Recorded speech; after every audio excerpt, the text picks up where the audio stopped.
নমস্কার বন্ধুরা, জয়েস কিচেনে আমার পুরনো বন্ধুদের জানাই অসংখ্য ভালোবাসা, নতুন বন্ধুদের জানাই স্বাগত। তো বন্ধুরা, এই শীতের সময় আপনারা কেমন আছেন? আশা করি সবাই ভালো আছেন, আমিও ভালো আছি। আজ আমি দারুণ স্বাদের একটা রেসিপি নিয়ে এসে আপনাদের সামনে হাজির হয়েছি। আজ বানাবো খাসির মাংসের তেল ঝোল। খেতে অসাধারণ লাগে বন্ধুরা। ভিডিওটা প্রথম থেকে শেষ পর্যন্ত দেখার অনুরোধ রইল। আশা করি আপনাদের খুব ভালো লাগবে। এই রকমভাবে খাসির মাংসের তেল ঝোলটা বানিয়ে দুপুরবেলায় গরম গরম ভাতের সঙ্গে খেতে তো অসাধারণ লাগে বন্ধুরা।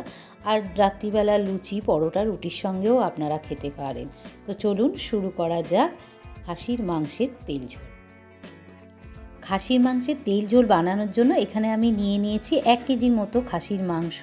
মাংসটাকে আমি হালকা একটু গরম জলে ধুয়ে ভালো করে চুবড়ির মধ্যে জল ঝরিয়ে নিয়েছি। গ্যাসের ওপর আমি একটা কড়া বসিয়ে দিয়েছি। কড়াতে বেশ কিছুটা সর্ষের তেল দিয়ে দিলাম।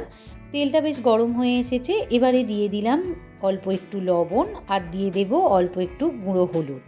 এবারে আমি আলুগুলো প্রথমে ভেজে নেব। এখানে আমি দুটো বড় সাইজের আলু নিয়ে নিয়েছি। আলুগুলো, একটা আলু 4 টুকরো করে নিয়েছি। আলুগুলো একটু বড় বড়ই করেছি, কেননা খাসির মাংসের ঝোলে আলু একটু বড় বড়ই ভালো লাগে। এবারে আলুগুলোকে লাল লাল করে ভেজে নেব। আলুগুলো লালচে করে ভেজে নিয়েছি। এবারে আলুগুলোকে আমি তুলে নেব। ওই তেলের মধ্যে দিয়ে দিলাম গোটা গরম মশলা আর দুটো তেজপাতা। ফোড়নটা বেশ লালচে হয়ে গেছে। এবারে আমি দিয়ে দিলাম পেঁয়াজ। এখানে আমি বড় সাইজের 4টে পেঁয়াজ নিয়ে নিয়েছি। 1 কিলো মাংসের জন্য আপনারা পেঁয়াজটা বাড়িয়ে কমিয়ে নিতে পারেন।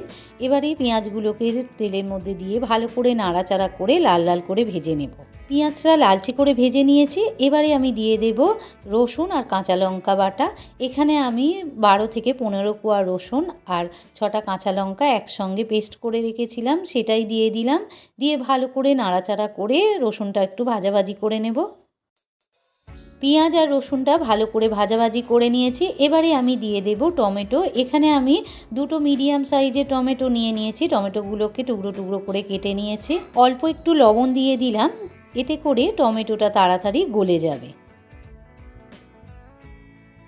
টমেটোটা বেশ গলা গলা হয়ে গিয়েছে। এবারে বন্ধুরা দিয়ে দেব আদা। এখানে আমি বড় চামচের 1.5 চামচ আদা বাটা দিয়ে দিলাম।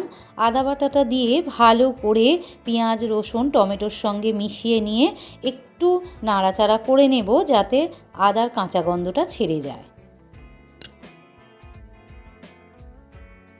এবারে দিয়ে দিলাম গুঁড়ো হলুদ। এখানে আমি ছোট চামচে 2 চামচ গুঁড়ো হলুদ দিয়ে দিলাম। আর দিয়ে দিলাম লঙ্কা, গুঁড়ো লঙ্কা। এখানে আমি 2 চামচ গুঁড়ো লঙ্কা দিয়ে দিলাম। তো বন্ধুরা, আমি অলরেডি কাঁচা লঙ্কা 6টা দিয়েছি, ঝাল ঝাল কাঁচা লঙ্কা, তাই আমি গুঁড়ো লঙ্কার পরিমাণটা কম দিলাম। এবারে দিয়ে দেব স্বাদ মতো লবণ।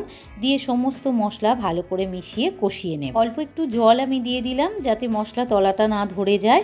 এবারে ভালো করে কষিয়ে নেব। যতক্ষণ পর্যন্ত মশলা থেকে তেল ছেড়ে না দিচ্ছে ততক্ষণ কষিয়ে নেব। মশলাটা ভালো করে কষানো হয়ে গিয়েছে আর মশলা থেকে বেশ তেলও ছেড়ে দিয়েছে। এবারে আমি মাটনগুলো দিয়ে দিলাম। দিয়ে ভালো করে মশলার সঙ্গে মিশিয়ে নেব। নিয়ে 10 থেকে 15 মিনিট আমি এটাকে কষিয়ে নেব। 10 মিনিট মাটনটাকে ভালো করে আমি কষিয়ে নিয়েছি। এবারে আমি প্রেসার কুকারে দিয়ে সেদ্ধ করে নেব। আমি 6 থেকে 7টা সিটি দিয়ে প্রেসার কুকারে সেদ্ধ করে নেব। তারপরে আলুটা দিয়ে আরও 2টো সিটি দিয়ে নেব। দিলেই আমার রেডি হয়ে যাবে খাসির মাংসের তেল ঝোল। প্রেসার কুকারে মটনটা সেদ্ধ করে নিয়েছি, নিয়ে আমি কড়াতে ঢেলে নিয়েছি। এবারে দিয়ে দেব গরম মশলা। এখানে সানরাইসের গরম মশলা আমি 1/2 চামচ দিয়ে দিলাম। দিয়ে আরও 1 মিনিট ফুটিয়ে নেব। রান্নাটা আমার একদম কমপ্লিট হয়ে গিয়েছে। আমি এবার একটা পাত্রে নামিয়ে নেব। দেখুন বন্ধুরা, কত সুন্দর দেখতে হয়েছে, আর এটা খেতেও খুব ভালো হয়। আপনারা বাড়িতে একবার হলেও এই রকমভাবে বানিয়ে খাবেন, গরম ভাতের সঙ্গে খেতে খুব ভালো লাগবে। তো বন্ধুরা, আমার এই রেসিপিটা যদি আপনাদের ভালো লেগে থাকে তাহলে আমার চ্যানেলটিকে লাইক আর অনেক অনেক শেয়ার করে দেবেন। আর কমেন্টে জানাতে ভুলবেন না যেন আপনাদের কেমন লাগলো। আজ এই পর্যন্ত, আবার দেখা হবে। ধন্যবাদ।